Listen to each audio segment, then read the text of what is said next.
and call this meeting to order. Mr. Platko, if you can call the roll, please. Jennifer Harden. Here. Jack Miley. Here. Belinda Grassi. Here. Tom Heck. Here. Steve Jeffers. Here. Please rise for the pledge. I pledge allegiance to the flag of the United States of America and to the republic for which it stands, one nation, under God, indivisible, with liberty and justice for all. On behalf of the board, I would like to welcome all students, staff, parents, and interested community members to tonight's Board of Education meeting. I would like to remind everyone that this is a meeting of the Board of Education held in public for the purpose of conducting the school district's business and is not to be considered a public community meeting. There is time for public comment during the meeting in the public participation section on the agenda. First up is the approval of the September 25th, 2018 board minutes. I'll make a motion. May I have a second, please? Second. Who wants to take that one? Doesn't matter. All right, thank you, Mr. Jeffries. Any comment? All right, call the roll, please. Jennifer Harden. Aye. Jack Miley. Aye. Belinda Grassi. Aye. Tom Heck. Aye. Steve Jeffers. Aye. Motion carried. And that takes us to special reports. We have our monthly reports from ICON. I have Chris Heasley here. We do have an update for the board concerning the Learning Terrace and some other regular information from Chris. The Learning Terrace, we did get an estimate from the different contractors, and adding everything up, it's getting a little pricey. And I thought we would either put it to bed maybe tonight from the board and move on, because we're at a point right now, and Chris can give you more details, where delaying this project any more with this Learning Terrace is going to set us back some. But the estimate is almost double what originally we thought it would be. You want me to speak to that? Yeah, let's go do that one first, if the board's okay with it. What we ran into with the terrace is, when we estimated it, we did not have walls built. So costs for masonry were pretty much adding 62 square feet of infill up where your door is, because we're changing the storefront there to door. We'd be CMU backup and split face veneer. Since then, we have walls up in Area C, precast settings Area C. We're doing the second floor of Area C now. That entails now, which is not included in the estimate, the modification of about 205 feet of installed wall by approximately 2'8", given that distance, which adds considerable amount of money to the project, to a tune of probably that in itself about $60,000 worth of work. We also ran into with the roof, which was not figured in the estimate. The architect wrote in the use of a Dow high-load 100 insulation underneath the pedestals. That's very expensive. In fact, Dow thinks it's overkill, but we had to price that. That in itself is about $23,000 added per project. And all the additional adhesives and other items in the time of year, which just about doubled the roofing cost. Those are the two items where there was an increase. Everything else was in 3% of the estimate above or below. So we would have been there. The only alternative would have been for us to not do anything in Area C and sit there till now and be behind. This has been going on for, when they brought this out, we've been in C probably over a month. So we had to keep moving, and that this was a fear that this was going to happen. And then Yeah, I'm just saying, bottom line is $295,000 to $295,410.31 for each building. The only other option we would have, which would again take too much time, I think, is we can cut a third off of the size of it, and that would not be exactly a third off this cost, but it would be significant. Get you much closer, but at the meeting, our meeting with the fire department and the building department today, you're going to be adding in a fire escape. one side, so that's going to be a significant cost back onto that. So what we might save by reducing the size of a terrace, you're adding back in with the fire escape. Yeah, it's not the only thing too. They want to have access to the back of the building as well by widening the path. I think it's about 8 feet now. You have approximately an 8-foot sidewalk that runs from the north parking, and then it widens when it comes to the rear entrance. What they would like, they can't bring their truck in there, because when they put the outriggers out, they have to be on stable ground. They can't put it on the soil. What we have there is an 8-foot by 4-inch sidewalk. That wouldn't support a truck even if we made that wider, so that would have to go away. At a minimum, you'd have to bring in a 12-inch reinforced concrete, heavy-duty concrete road, and then widen that out to probably 16 feet so the truck can get its outriggers out. So, But there's still some discussion about having at least the concrete widen, even if we might not do the terrace. yes, Yeah. that would be up to the 8 district if feet they is wanted. awfully narrow. That was a request of the So just to make sure I'm fully tracking, they would only definitively need the extra wide concrete area if we had the terrace? No. Or you said separate issues? In order of importance, it's It's the an fire overlap escape. issue. Okay, The fire escape, if they had the fire escape, they like that idea because it's a second form of access if you had an active shooter or for other safety personnel to get in the building through the upper floor. Right now, they have, what do they say, 3 sides of the building they can get to. They can't get to the back side because of the lack of concrete. So whether or not we have a terrace there, they still would like to be able to access the back of the school if they ever had to with a truck to get to the second floor. okay, so I'm not sure how it's related to the terrace. I mean, either they want it or they don't. They wanted it for, if we had the terrace, they wanted it so they can get kids off of the terrace if they had to in case of a fire. I thought that was what the fire escape was for. Well, that's what they said, or they'd much rather have the fire escape than that. Okay, Because it's easier from the access. If they did access from the back of the building, there was still an issue, the terrace stopped maybe 30 feet from the parapet. You would have an issue of getting them off the terrace onto the roof, which that's an issue in itself, and then into they can get them off. Then you have the issue if there was a handicapped person in a wheelchair up there, getting them off the terrace, which would entail probably a ramp going out. It opened up a whole nother can of worms with. If you can imagine, if the terrace isn't there, there's still a roof deck. So if students ever had to get out the window from the media center, they would have the ability to do that. You still have to put the fire escape in. Yeah, And what does that cost? Oh, I don't know. I don't even know what That's if we had the the size that just came out. We don't have to if They'd they have don't to have look terrace. into that. I know so it's that optional with That's optional. We're not doing a fire escape if there's no terrace. Okay, all right. if you did with the height, it would require a landing, so you'd have 2 sets going down. So it would be it would take up a lot of the area that you were intending to use on your terrace. They're looking at putting some type of escape on this wall here and widening this. How about a fire pit?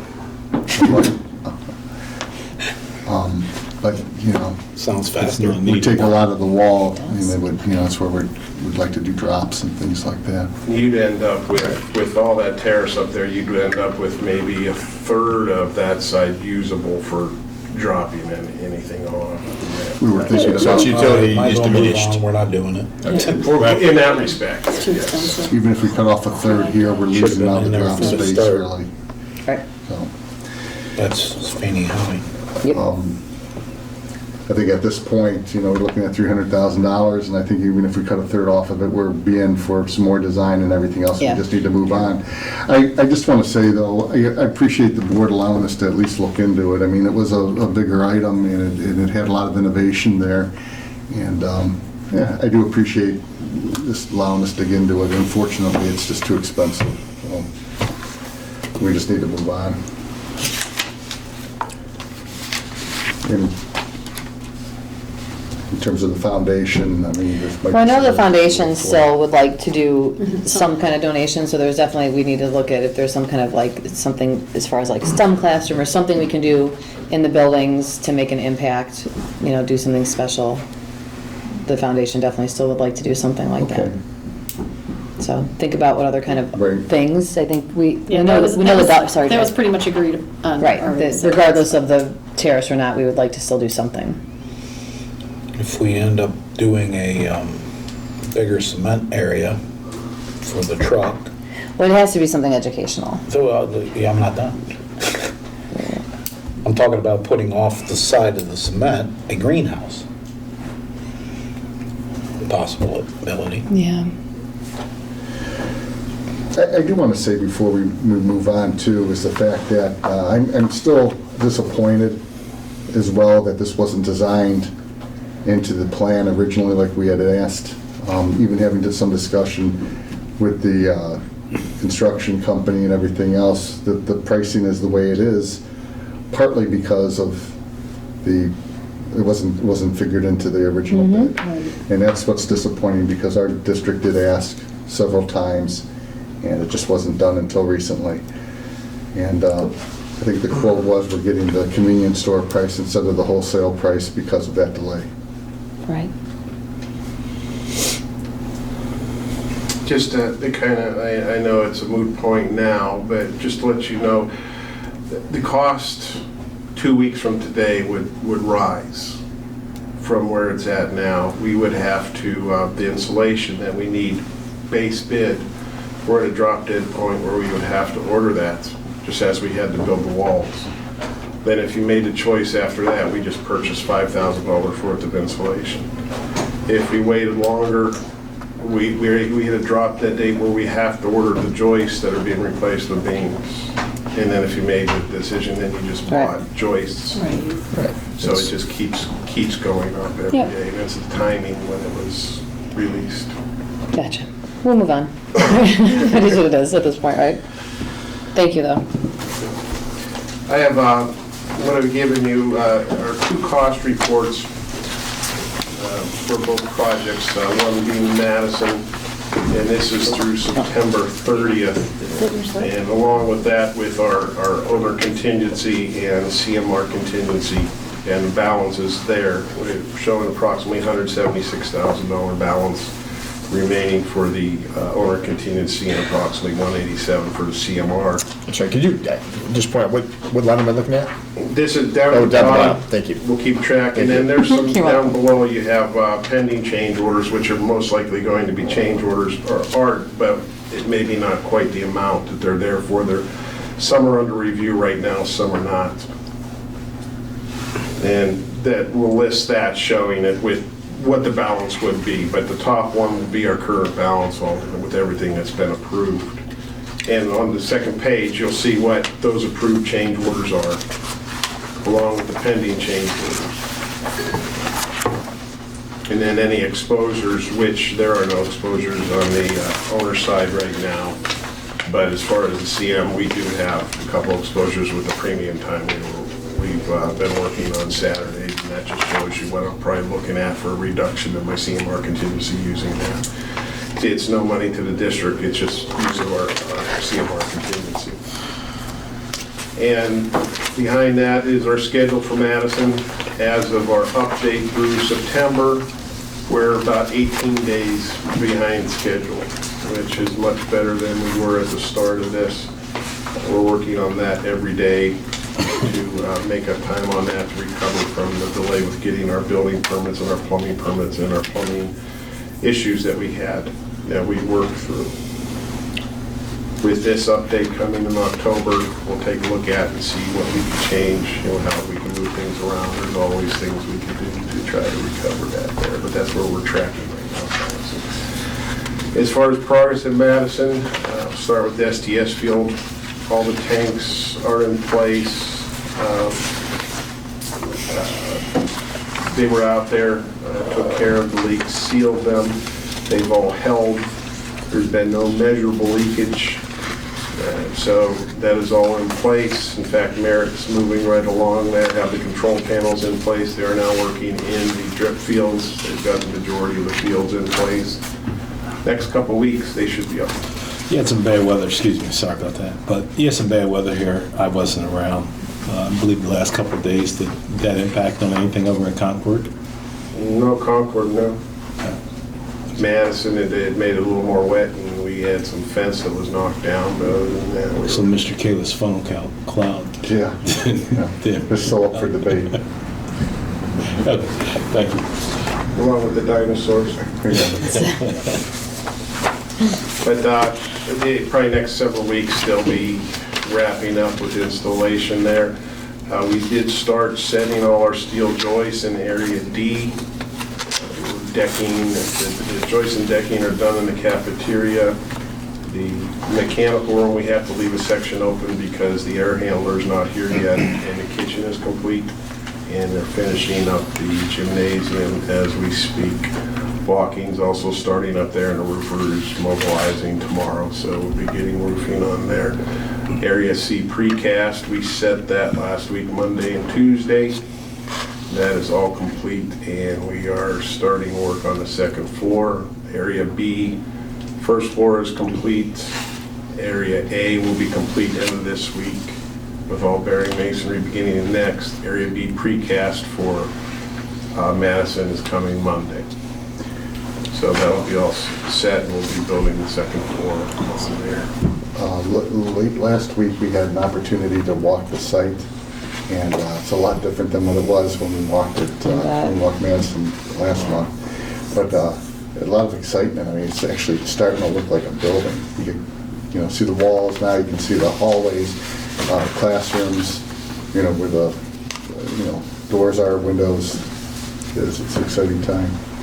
They were putting the supports over the gymnasium and The joists and and also the cafeteria too.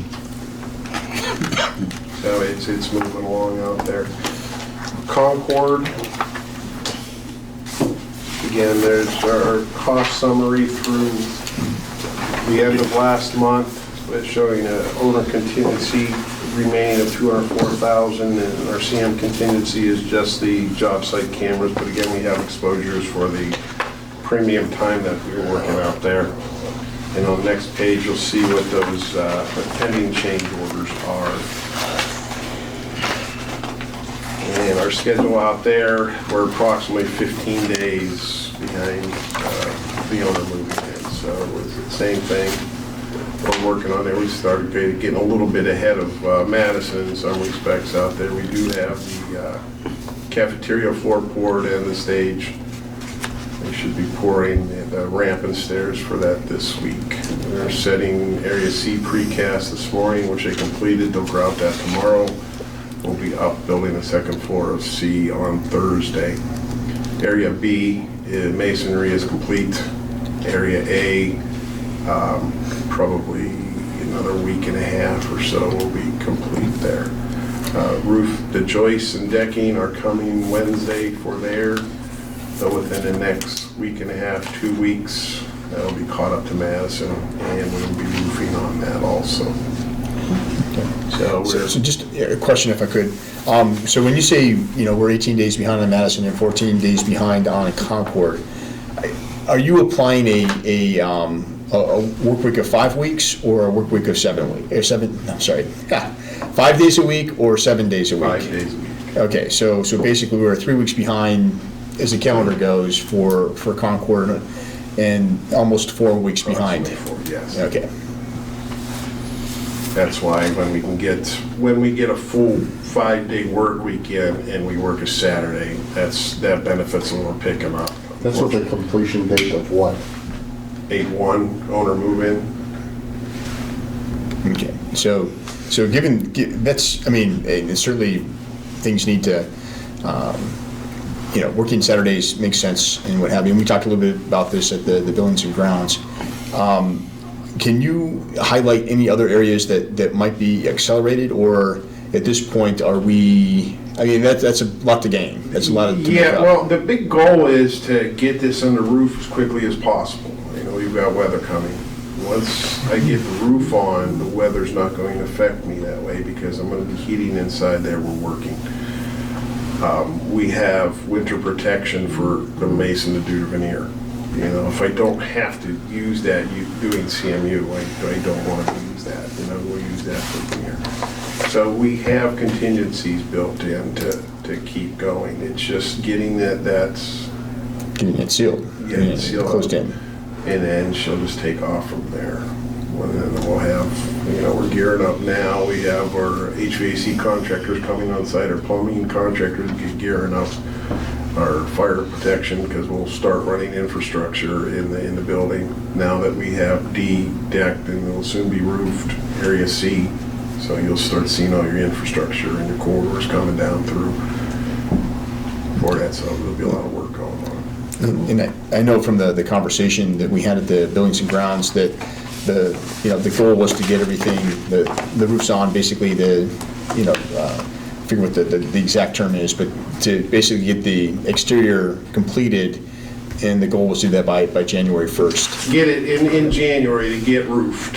I don't know whether first as long, if I can do it in January, Okay. I think we're pretty darn good. Okay.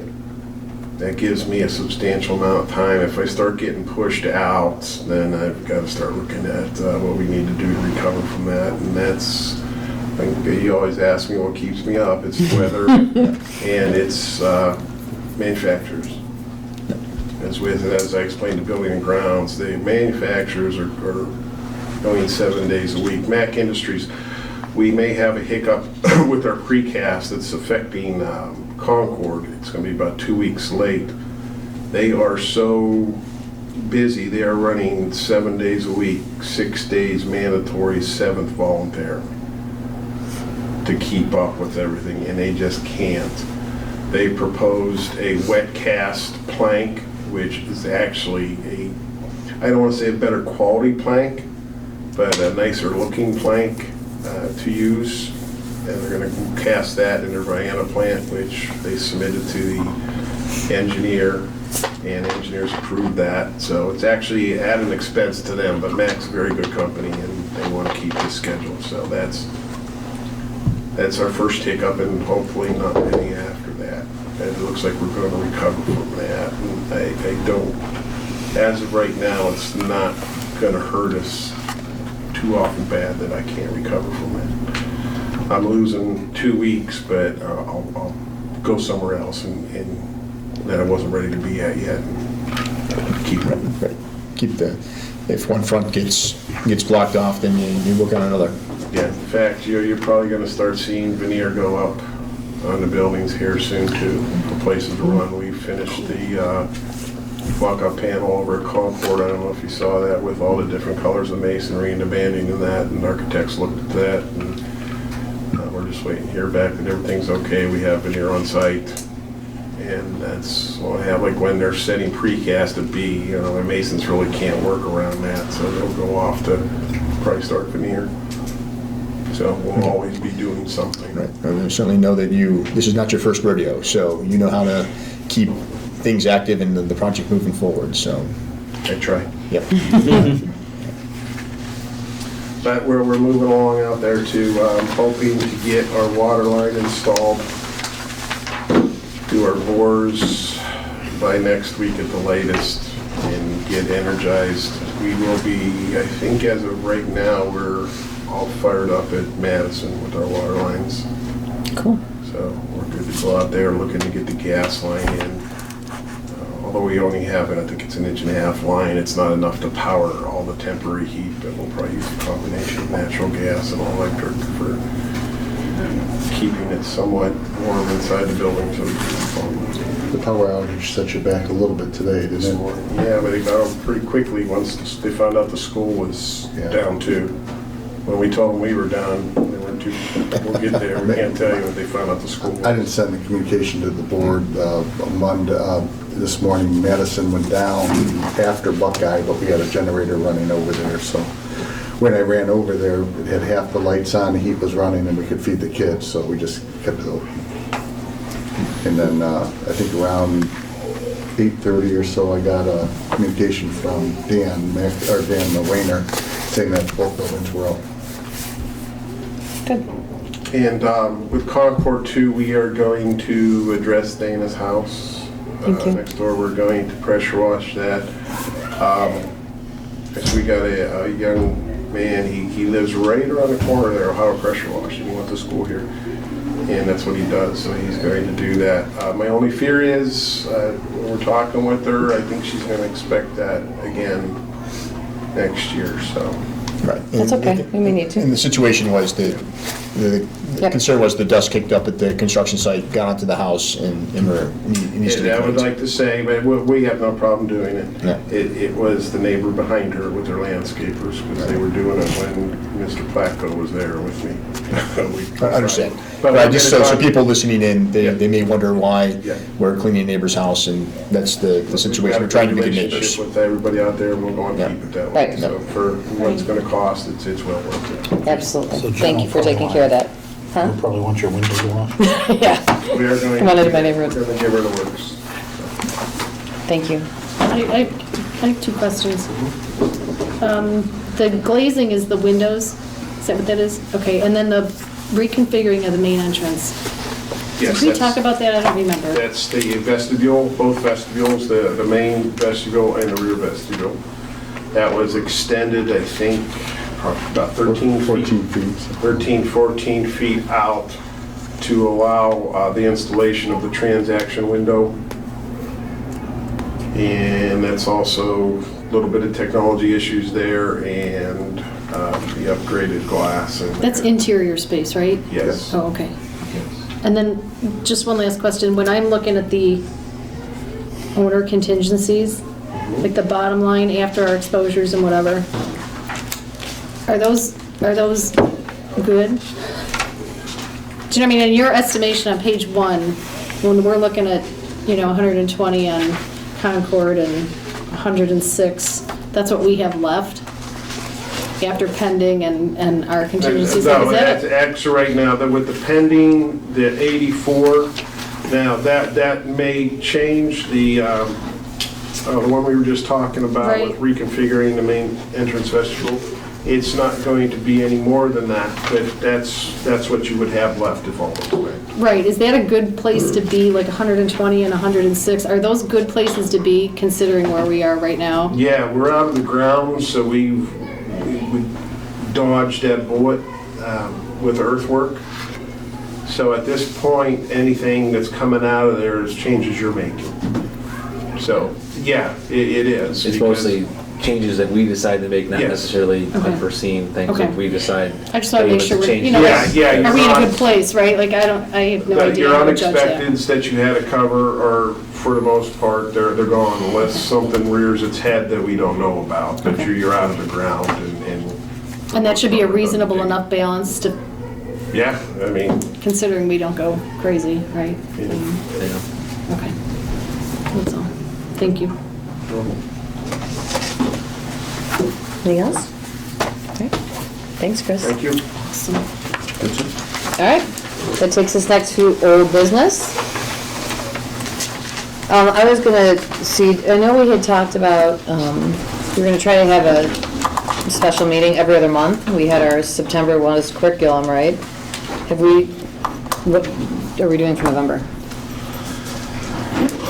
Can bring I think part of the move is to bring different directors in. If you want an update on, say, technology or something.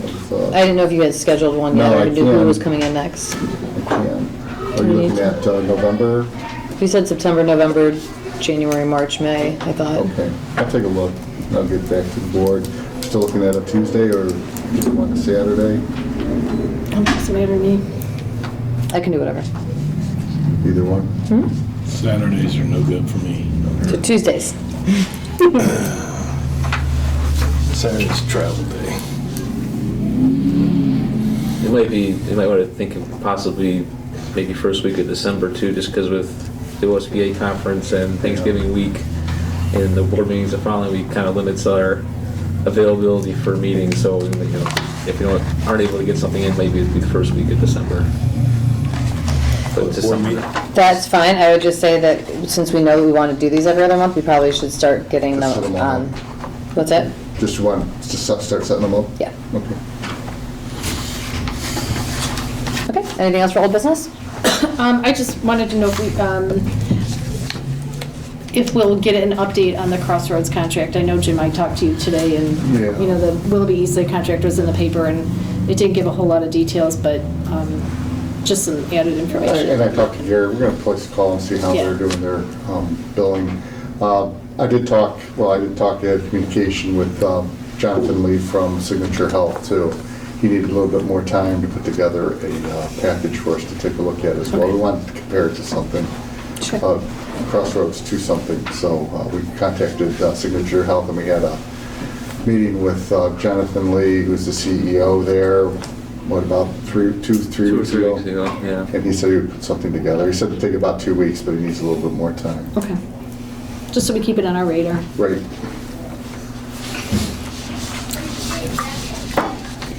Anything else?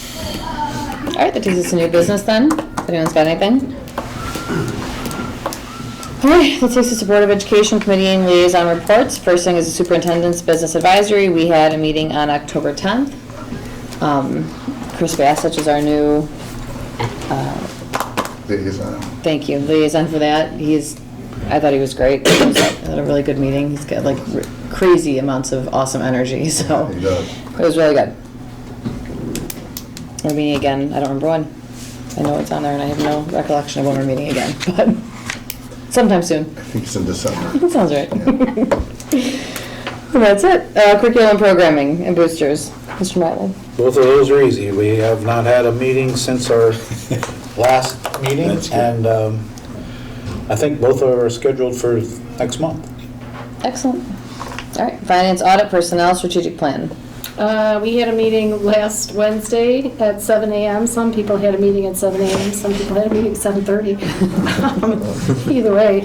We talked about the 5-year forecast, we talked about, so then you guys are going to get your update from the treasurer, Mr. Platko, this evening, and our 5-year forecast looks pretty good. We talked about recycling, we had an update on recycling, I don't know if you'll touch on that at all. So we're getting some pricing on that, and that was it. We have our next meeting scheduled for, December 5th. that's why I couldn't find it in November, thank you. So December 5th at 7 a.m. in the morning. And what time again? I promise I will make it at 7 a.m. and I won't be wanting to know why Tommy Hack is calling me at 7. And other than that, the strategic plan, She was too close to. yeah, it was pretty funny. It wasn't funny. Too But funny. anyway, the strategic plan, we don't have the board hasn't had a meeting, we haven't had an update or anything. I don't know if the district is actually doing anything, but maybe when you guys are talking about it, you know, I'm available to come to a meeting or whatever, so just let me know. And I have nothing else. All right, buildings and grounds, legislative.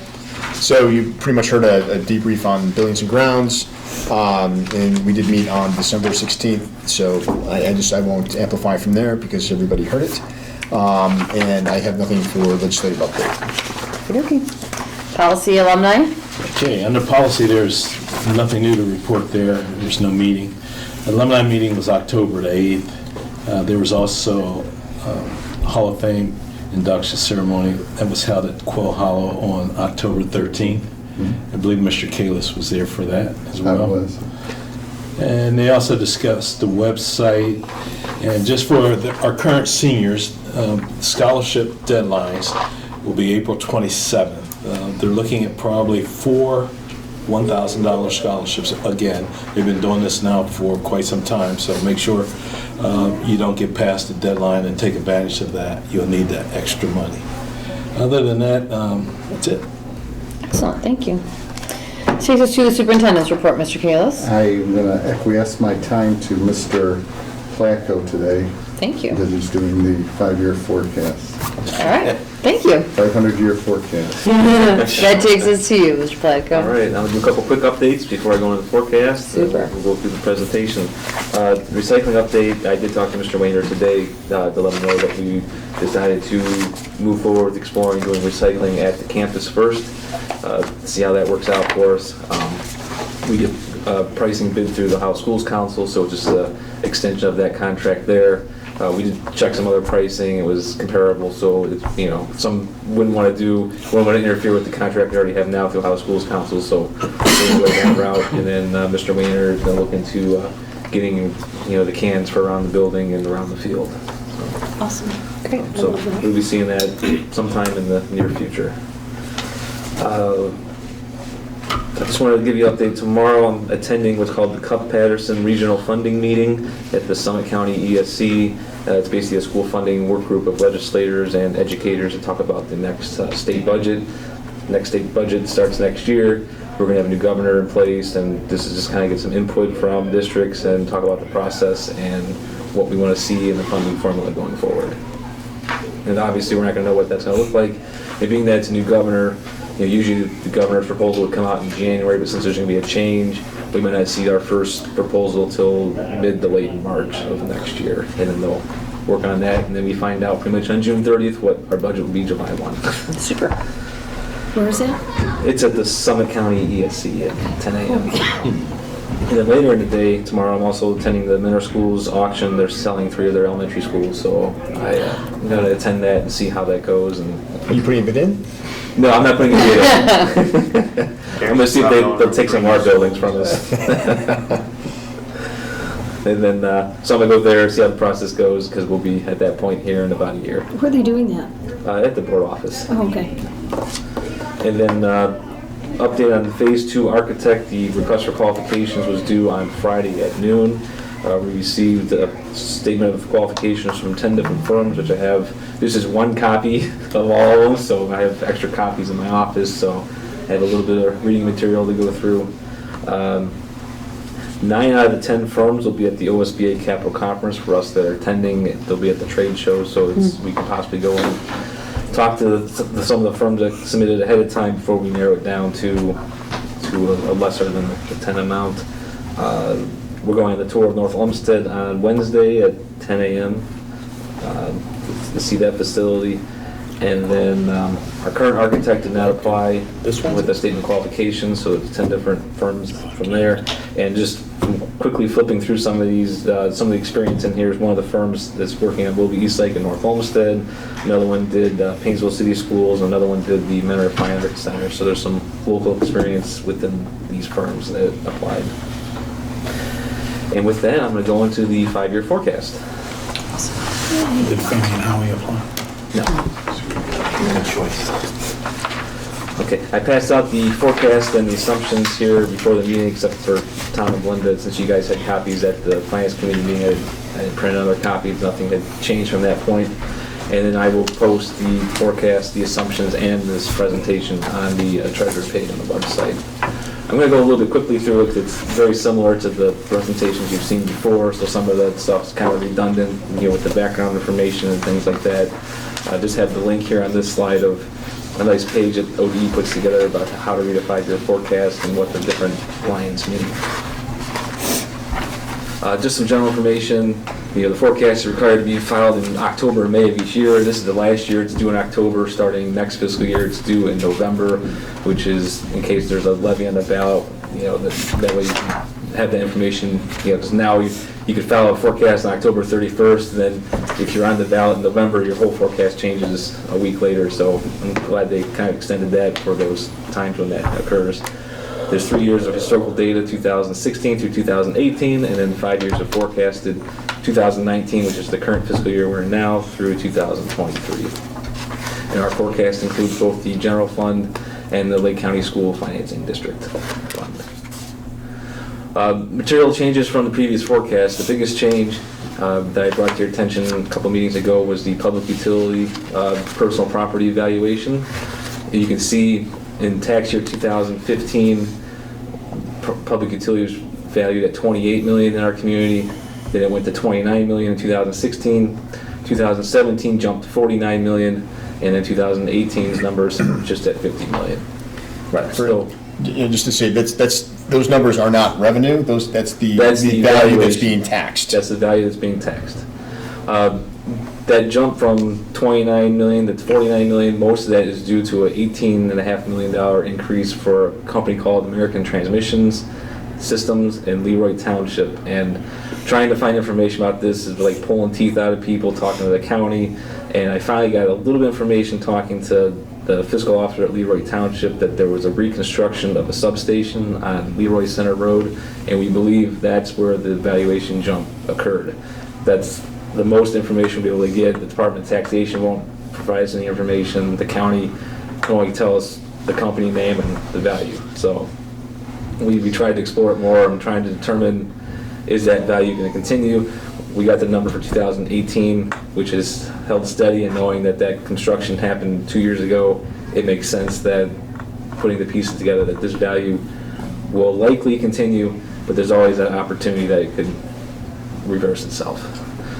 That resulted in a significant revenue increase for us. So you can see the PUP revenue used to be 1.3 million, then 1.4 million.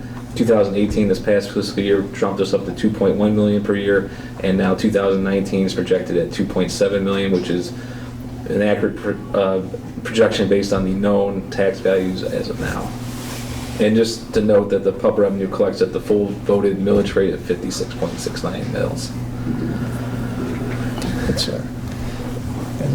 This is just a graph of what the public utility looks like. You can see 14, 15, 16, 17. There's just a small increase each year. Then 2018 is when we started to see the jump, and then 2019 is the full effect. Usually you see a half of the effect in 2018 just because of the difference between a tax year and our fiscal year being a tax year on the calendar year basis, and our fiscal year runs July 1 to June 30th. So you see half the effect in one fiscal year and then the remaining of that effect in the following year. So that's how you see the steady increase there. And I'm projecting that similar revenue stream with a slight increase going forward just based on prior history. So we didn't know that till May. We Is that didn't- right? I figured out after May. After the forecast. I had the information Okay. before May, and I missed it on Right. the forecast because we also had a spike in revenue from the tax law changes, and this happened at the same time, and I thought, oh, okay, it's because of that, and then shortly after that, I realized that, no, wait a minute, there's more to it than just that, and that's when I brought it to your attention. I think it was either in June or That's what's July. feeding that bottom line. Yeah, Okay. and that basically has an effect on our bottom line, obviously, going into the future years. So executive overview, we're solvent through fiscal year 2023, which is through the 5 years of the forecast, possibly longer, but we don't project beyond the 5 years at this point. Deficit spending is projected in 2021. It's only about like 150,000, so it's pretty much a break even. It's not a real big deficit spending. That number will probably change based on what happens in the next couple of years. Fiscal year 2020 is another state budget, and then another one in fiscal year 22, so we're projecting 2 state budgets basically throughout the forecast because we only get 2-year budgets and we won't know next year's until it's almost here. Right. So people listening, at home, the important thing is you built this on assumptions, you're going through the assumptions, but if these assumptions change, then the 5-year forecast changes. Right. So Yes. just to drive that point home. Yes. And then we're gonna, we're monitoring the new staffing levels for when the new buildings open up next year. There's, we're still working on the redistricting and then figuring out the staffing and what's gonna be required at each building. We know some positions will be eliminated. We know we're bringing on all-day kindergarten, there's gonna be some positions added.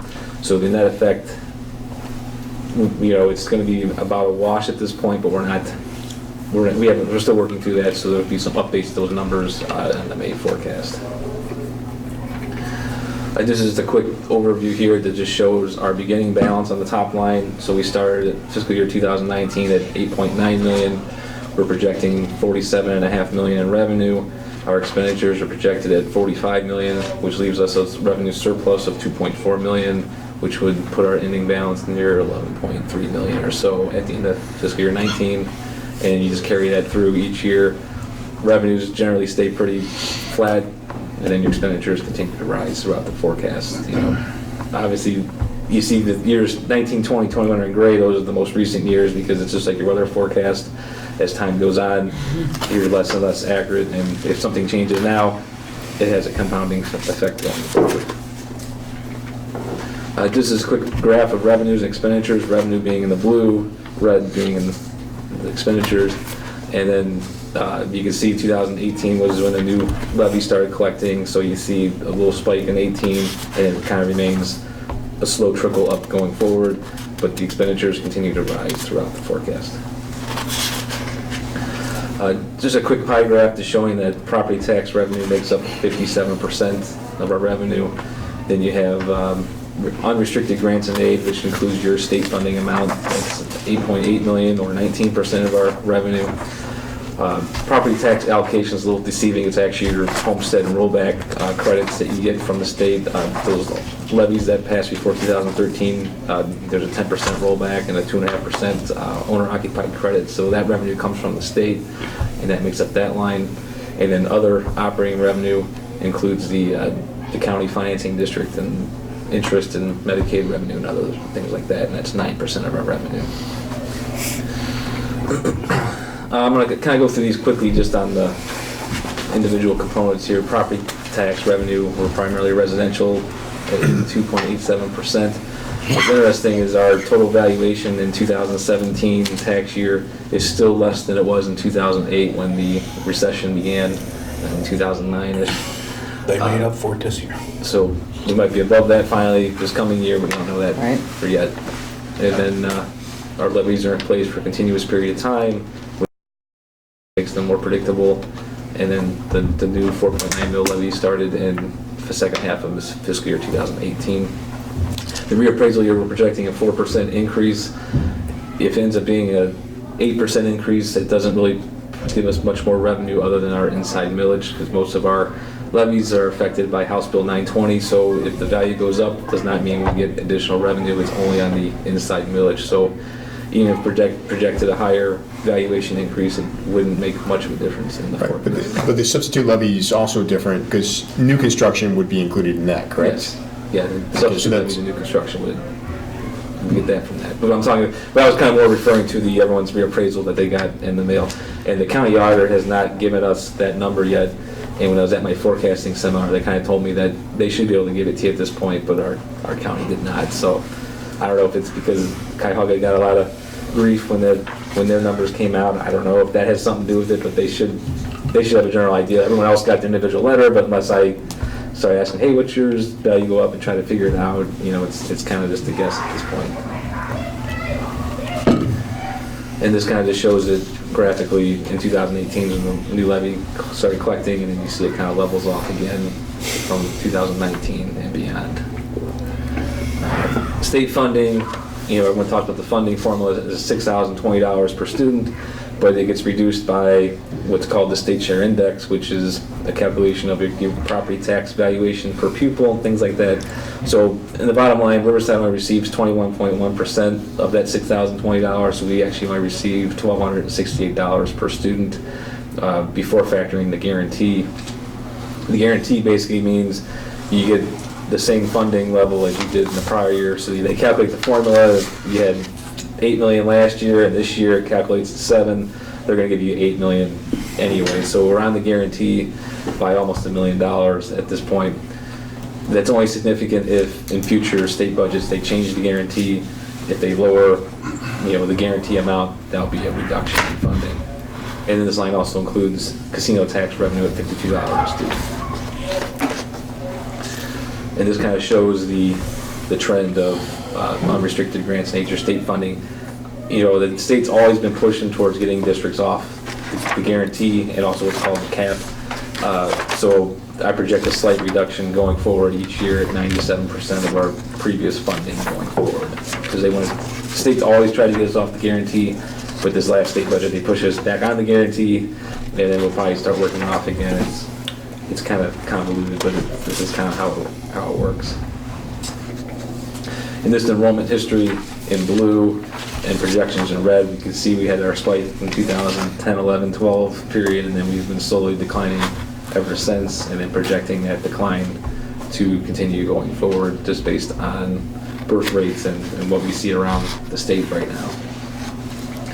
This is a different slide I put in this time that kind of shows some historical information. Our 5-year forecast software pulls in the live birth data for our district and shows the difference between how many births would be at age 5 in that fiscal year and how many actually showed up to kindergarten that year. So you can see like 2015, there should have been 352 students coming to kindergarten. We only had 237, so there's a loss of 115, which means either students are open enrolling to another district, or going to a charter school, or going to a private, non-public school. And just kind of showing that trend throughout the years. 2019, our current fiscal year, was a little bit of a surprise because we, 297 was the birth rate. We had 234 in kindergarten right now, approximately that much, might be off a couple numbers, which you can look at. 2018 was only 184. So there was a spike in kindergarten this year for one reason or another. So we're kind of using that data to kind of project how we're going forward. And with all-day kindergarten coming on, it will probably get better.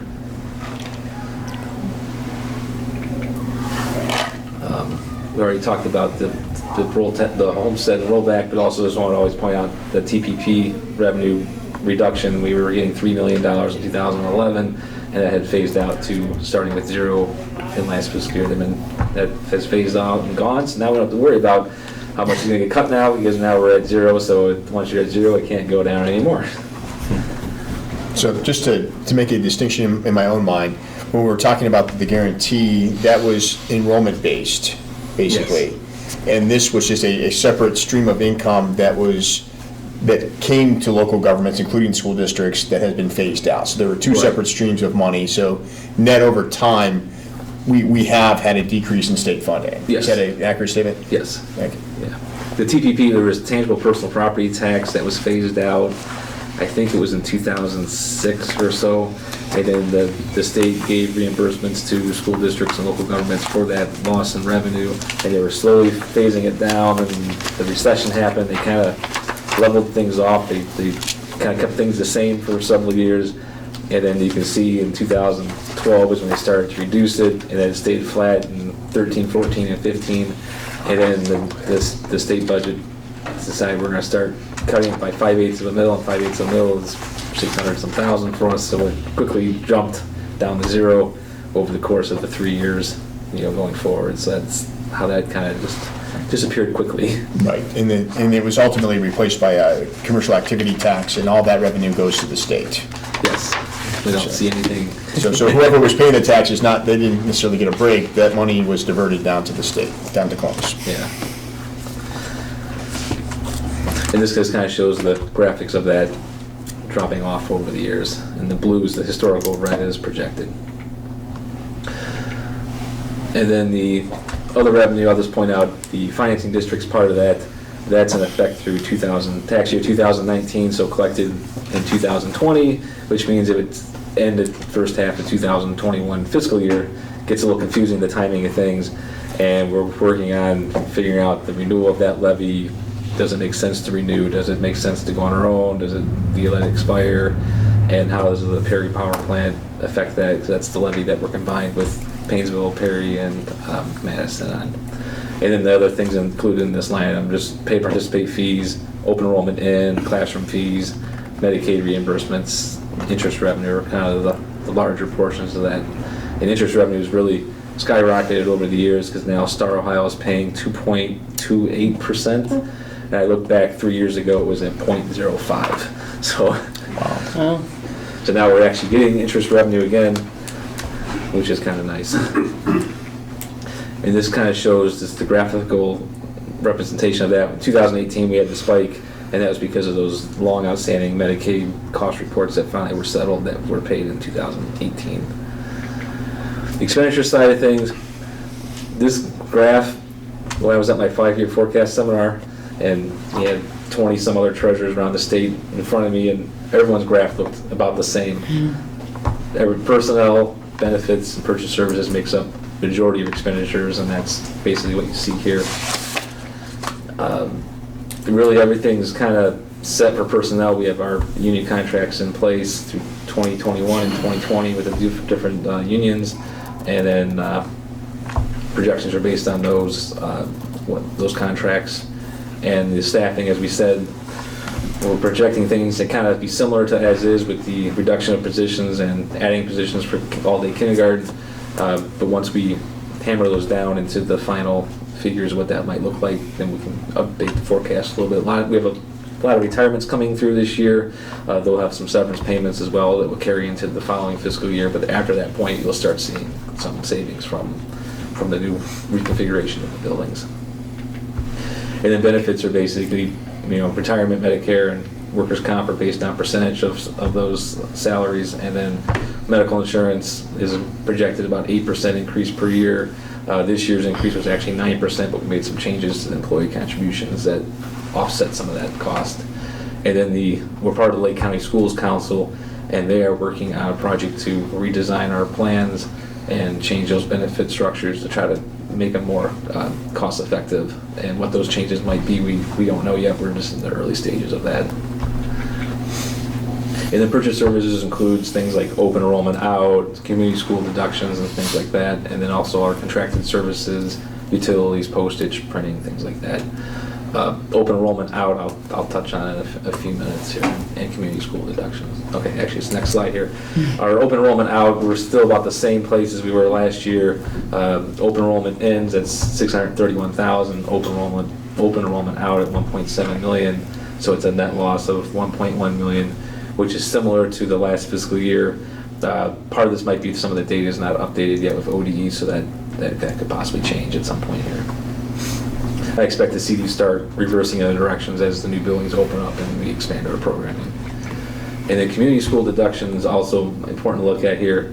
2019's deduction right now is 745,000. That's down from last year at 840,000, which is down a lot from the year before that was at 1.1 million. And the big difference was the closure of ECOT and the about 300,000 a year that they were being deducted from us to go to them for those students that were enrolled there. And when they closed, when they were shut down, then they discovered a lot of those students weren't really even enrolled there, and they were funneling money from the public schools into their charter school. And here's our cash balance. ODE, in their experience, we should maintain a 30 to 60-day cash balance. So based on our June 30th balance, you can see last year we ended at 8.9 million, which is 75 days, and then our balance will increase for a few years and then drop back off again. The next slide here, that's looking at year end. The next slide here kind of shows our cash flow. Our cash flow always spikes in September, October, then drops down through January and actually into mid-February, and then spikes again. That's because we get our property tax limits twice a year, so you always get your spikes around August, September, and then February, March, April. And you can see that greenish line is like that 60-day cash balance that they say we should maintain. And you can see we're right at that point, especially in January when our cash balance is typically our lowest, is right at that 60-day mark. And I just wanted to go over what could change. So there's a lot of things that could change the forecast. First, we're in a property tax reappraisal year, as we said before. That'll have a small impact depending on what that comes in at. If that public valuation reverses, that will also be a significant change to the forecast. And then we could have enrollment spikes with the Fairway Pines development going in up in Painesville Township there, and also the Lineco property with the TIF there, another 150 homes going in that area. Could be funding formula changes in 2020, especially if they make changes to the guarantee. Any future open enrollment policies could have an impact on the forecast, and then the renewal of the financing district as well could also change the forecast. And on the expenditure side, just the staffing levels, depending on what those come out to be when we do all the reallocations, the health plan changes, and any changes in purchase services such as preschool program, community school deductions, or open enrollment deductions. I know I kind of went a little quickly through that. It's a lot of information. I suggest you go through the assumptions. It's about 22 pages long. It really goes into a lot of detail on what those individual lines mean and what goes into the assumptions that make up that forecast. Does anybody have any questions on anything? Awesome. Thank you. Thank you. Very good. Thank you very much. All right, it takes us to public participation. Anyone wishing to address the Board of Education will be recognized by the Board President. Speakers are requested to identify themselves and their topic. Comments are limited to 3 minutes. Anybody? No? Okay. It takes us to the consent agenda. Consent agenda provides for more efficient use of time. Any board member can remove a consent agenda item to be discussed and voted on individually. We've got finance and audit first, please. We have a recommendation to approve the items listed under the finance and audit consent agenda as recommended by the treasurer, items A through H. Second. I'll second it.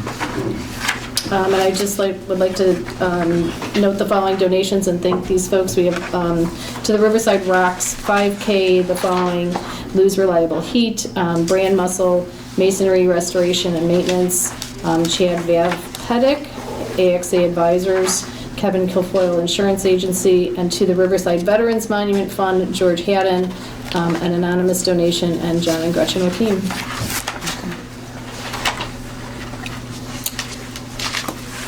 I'll second that. Is there any other, Sorry. Actually, Jack Malley already had. Oh, did he? I'm sorry, I didn't hear him say that. is there any other discussion on these items? One of them would be the 5-year forecast as well. No? Nope. All right, if not, can you call the roll? Jack Malley, Aye. Glenda Grassi, Aye. Tom Heck, Aye. Steve Jeffries, Aye. Jennifer Hart. Aye. Motion carried. Curriculum and programming. Curriculum and program. Recommendation, motion to approve the items listed on the curriculum and programming consent agenda as recommended by the superintendent, items A through D. I'm I'll gonna, second. Thank you. I'm gonna ask, can item B, lacrosse, be removed and voted separately? Okay.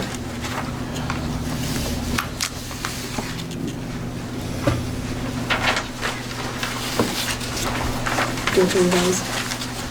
What's that? Do you have to revise, or no? I think we're okay. We'll just vote on items excluding lacrosse. Excluding B. Okay. We'll vote on that one separately.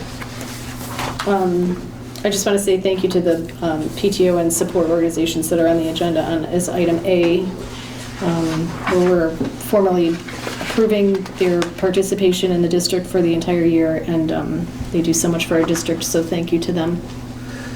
We were a little behind schedule this year to get those approved, and we felt we didn't need to bring everybody in and crowd the room for a quick recognition, but they all know that we appreciate their contribution, and there's one or two groups that didn't get their paperwork in time, so we'll have those approved at the next one. And those are all the... We're missing Hale Road. Yeah, they actually turned it in, so that it's below, but it's included there.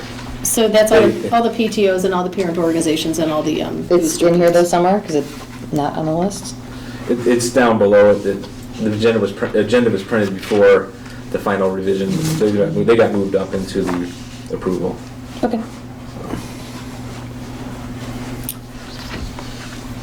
Okay, if you'd call the roll, please. Glenda Grassi, Aye. Tom Heck, Aye. Steve Jeffries, Aye. Jennifer Hart, Aye. Jack Miley.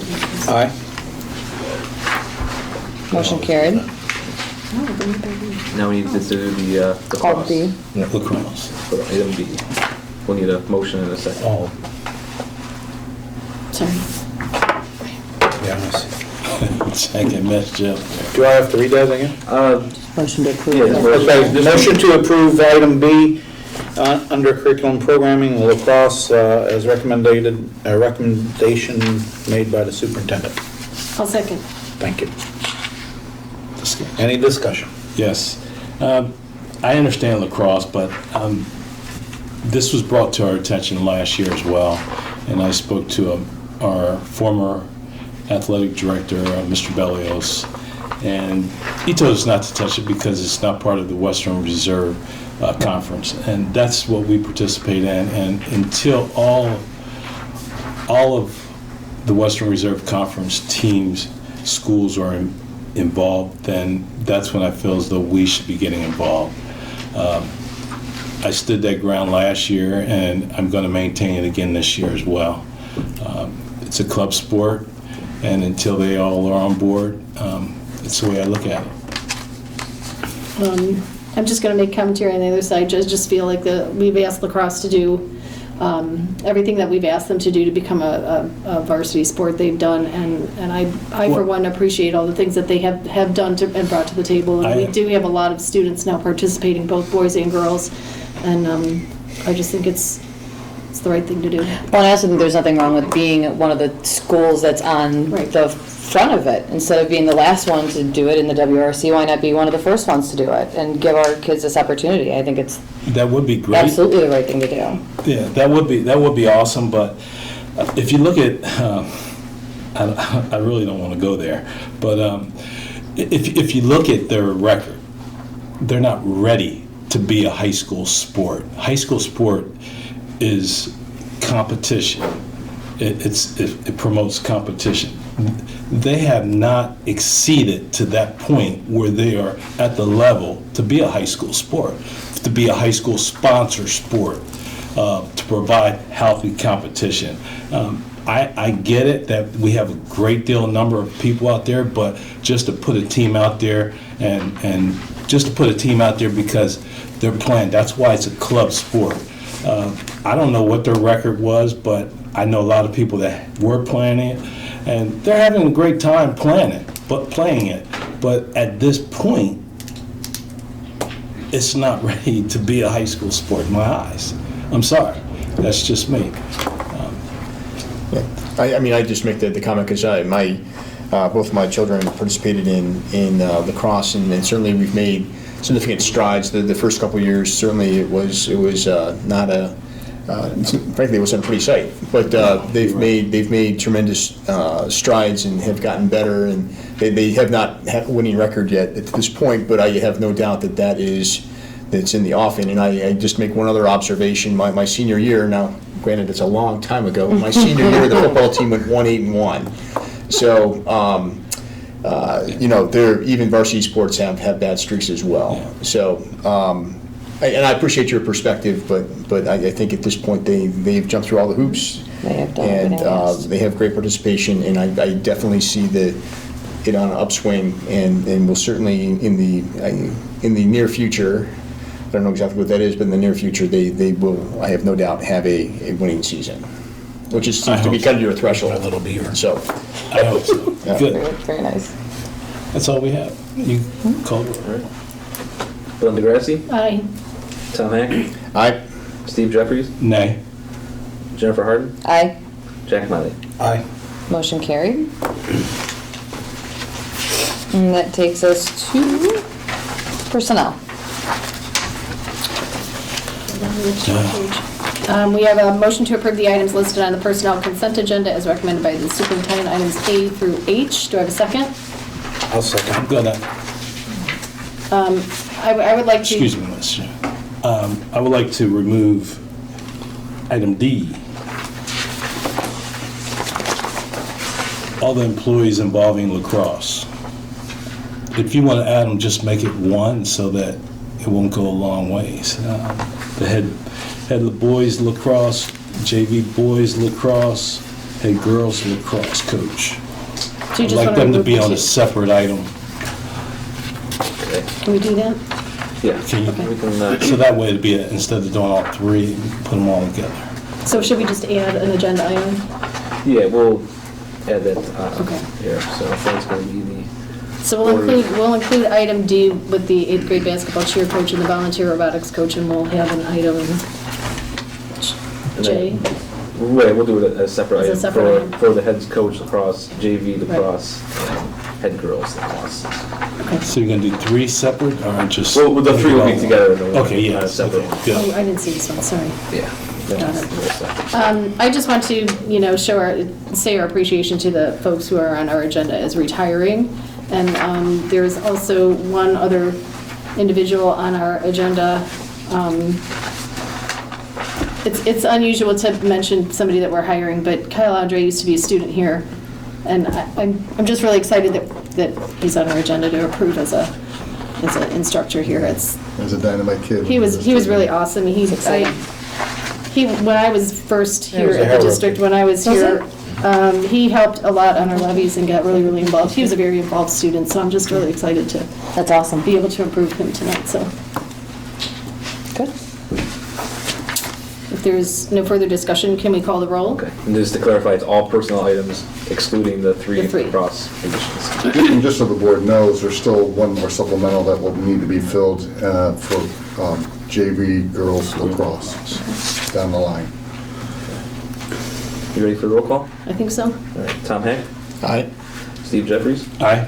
Jennifer Harden, Aye. Jack Miley, Aye. Glenn DeGrassi. Aye. Motion carried. And then we have an additional item, we're going to call it J. Yeah. Item J, to approve the head boys lacrosse, the JV boys lacrosse, and the head girls lacrosse. I'll second. If there's no additional discussion on that, can we call the roll? All right. Tom Heck, Aye. Steve Jeffries, Nay. Jennifer Harden, Aye. Jack Miley, Aye. Linda Grassi. Aye. Motion carried.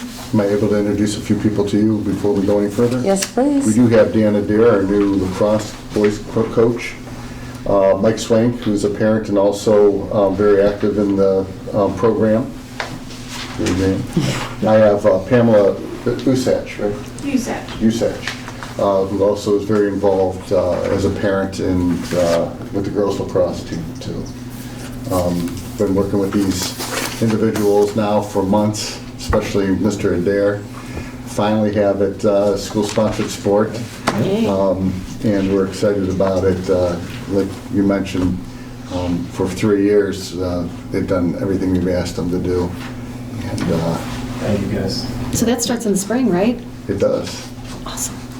We have- Or even earlier, Well, they've been for doing- practice. Well, they're in workouts already. What do I You're very tell them? It's awesome. Thank you. Super exciting. Thank you. Thank you, guys. All right, let's move on to consent agenda for buildings and grounds, please. All right, motion to approve the items A to C listed on the Buildings and Grounds consent agenda as recommended by the superintendent. Is there a second? I'll second. Thank you very much. Any discussion? Do we have a radio, wireless microphone? Or is that new? This is to replace the system that we have currently, and I was going to bring this up because it was added Friday after the draft went out to the board, so I want to make sure everyone's aware of it. Basically, the system that we have has been cutting out and been difficult for the audience to hear some of the performances. So with all the upgrades we made to the auditorium, Pete Halatzos came to me and said, "Hey, what about the microphone system?" And so Brad Allen and some of the other people who work with that put some quotes together, and they came to me with this proposal to upgrade those so our future performances are able to be heard from everyone and not have some of the technical issues that they've had in the past. When are they doing that? In time for November 8th? I don't think it'll be that soon, but they should have it by spring for sure. I know Brad Allen's going to do a lot of the work to set some of the stuff up to help save on the cost of it. And then just the 2 change orders for the construction projects, only $1,600 change orders just for a small change with some floor drains. Great. Any other comments? All right, can you call the roll, please? Steve Jeffries, Aye. Jennifer Harden, Aye. Jack Miley, Aye. Linda Grassi, Aye. Tom Heck. Aye. Motion carried. And that takes us to the Board of Education update. Anyone's got anything they want to add? Yeah, we invite everybody in the district to the marching band show that is Monday at 7 in the field house. And please come and see the theater production, which is the 9th and 10th, and the senior citizen appreciation night is the 8th. The Thursday. Yeah. November 8th. November 8th. So, Thursday, November 8th, what time? It's free for Four? all for seniors. dinner? Yeah. 4 for dinner? 4 for dinner, 5 for the show. So, I would like to say something to the community. There's a lot going on here in this community. A lot of great things going on in our district, and I encourage everyone to go get out there and look and see what's going on. We have new facilities coming up. They're growing, and just get out there and look at them. Our sports teams are doing extremely well. Football, volleyball, they're all in the playoffs. Cross country. We're doing amazing things. Our educationally wise, we're just doing a lot of great things. And if you're just sitting at home, you're not doing anything, I encourage you to get involved with our district, see what's out there, check the website out, and I encourage you Friday, get out there for this last home game. Wear some black and gold, not Pittsburgh, but Riverside. And not Purdue either. That's right. But we're just doing so much great things, and it's because of the community for passing the levies that we are in this situation, and I'm so proud to be part of it. I'm part of this board, and I just want to thank each and every one of you. I was told by one of the seniors in our district, who's very much a Riverside historian, that the reason why we have black and gold is because Mr. Lamuth was a Pittsburgh Steeler fan. Yeah, and that was back when the Pittsburgh Steelers couldn't buy a game. They were horrible, absolutely horrible, and you must have been a, you know, The diehard fan? a diehard fan that, Didn't they have it's black and white TV unexpectable. then? Yeah, Well, and that's what I Brian, was told. I don't know how accurate it is, but that's what I was told. I wanted to mention something. I want to congratulate those people who were inducted in the Riverside Alumni Association Hall of Fame. It was a great night on the 13th of October. The people that were inducted is John Van Hoff, he was a 1979 grad, Kristen Keefe, 1980 grad, Marilee Ritalik, 1981 grad, Eric Lakia, 03 grad, and Courtney Colasar Epic, who was an 04 grad. I had those two when I was in the district, so it makes me feel old. And also I want to congratulate Louise Hanold, who was a faculty member for many years in our district. I believe it was over 20 years in science. Right. Had her for Chem 1 Did you? back in the day. Excellent. That was a while now. And it was a while ago. All right, anybody else? All right, our next meeting is November 27th at 7 PM. With that, it is record-breaking, 8:17 PM. If I can have I'm gonna make a motion to adjourn, if I can have a second, please. I'll say, oh. Oh my gosh, well, Everybody- jumping to it. Everybody. All right, can call roll, please. Jennifer Harden, Aye. Jack Miley, Aye. Belinda Grassi. Aye. Tom Heck. Aye. Steve Jeffers. Aye. Motion carried. Thank you all very much. Mention, it's not Louise, it's Louisa. I knew I mispronounced Miss Hanold's names. All righty. Thank you.